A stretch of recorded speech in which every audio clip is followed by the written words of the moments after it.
Hello fellow traders, Marv Eisen here from Timeless Dollar Trading Academy. Well, we're through the hump, through the problems caused by the typical FOMC meeting interest rate announcement, followed by the Fed chairman's ruminations, news conference, call it what you will, about what the Federal Reserve is likely to do going forward. So we had that happen on Wednesday, July 31st, right over here, 2 p.m., FOMC interest rate decision, and at 2:30 the Federal Reserve Chairman's conference. So this time around, there was very little surprise in what the Fed was going to do. And the Fed was 96% chance that the Fed was going to keep interest rates where they were, which is exactly what happened. Now, normally, FOMC days are days of high volatility, and I recommend that traders really don't trade FOMC days. They tend to be sort of wishy-washy up until about 1:30, quarter to 2, and then at 2 o'clock, all hell breaks loose. The market usually jumps up and down, could go maybe 100 points up and down either way. So I recommend on FOMC days that traders just sit it out. There are plenty of opportunities to trade. But this time around, the volatility was much less than on normal FOMC days.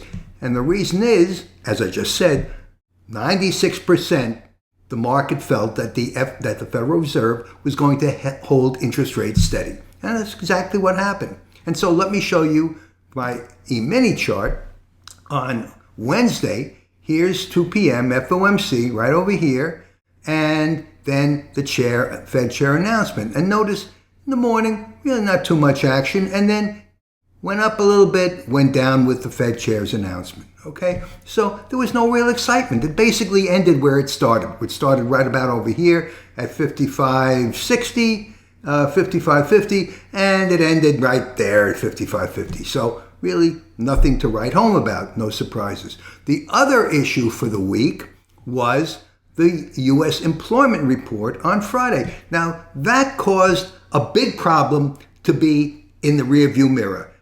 What's that big problem? The big problem is something that I've been talking about in several previous videos, and that is this. And I'm going to show you my chart of the S&P, not the E-mini, but the S&P. And what was the problem? This was the problem right over here. On June 11th, June 12th, you see this gap? This gap has been open since middle of June.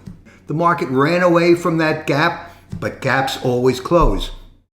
And so I've been warning people that the gap was going to close, and through the week and up to the FOMC announcement day on Wednesday, the gap still had not closed. Notice the gap hasn't closed.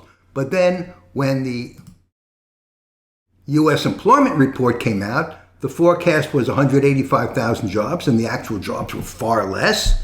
Okay, so what did the market do? Let's go back to the S&P chart. What did the S&P chart do?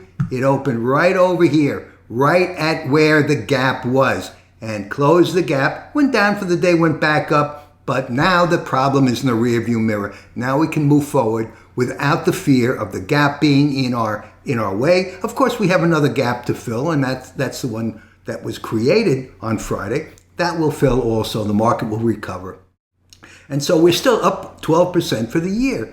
And so let's look at the S&P E-mini chart again. Again, on Wednesday, the FOMC announcement day, I recommend you don't trade. I typically don't trade FOMC days because they're just too volatile. But if you're going to trade, use this piece of advice.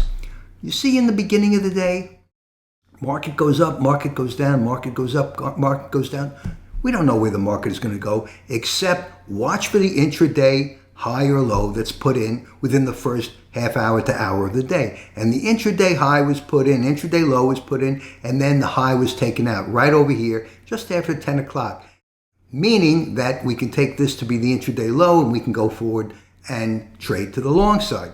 Same thing on Thursday. Now on Thursday, notice that it's even better because I had my Taylor calculator to give me good guidance, and the market went up, basically made an intraday high right at the Taylor calculator resistance level, and then backed off and went down the 62 points that the calculator forecast, and even more. Why? Well, because of the Labor Department report, and also to close the gap. Well, we closed the gap right around over here.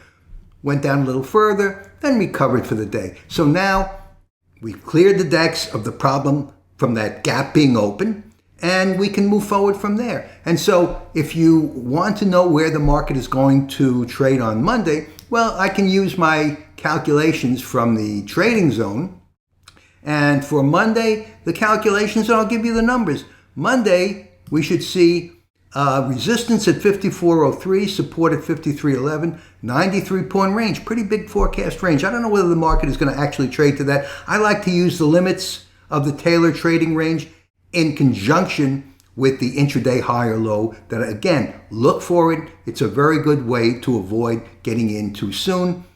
Making wise decisions is based on having knowledge. And when you have knowledge, you'll be a better trader. If you'd like to get the Taylor calculator, you can grab it at my site at timelessdollar.com. Go right over here, timelessdollar.com, Taylor Trading Calculator. Get your copy. You'll be a better trader for it. This is Marv Eisen for Timeless Dollar Trading Academy. Thanks so much for watching. Remember to use lots of patience, and I'll see you in my next video.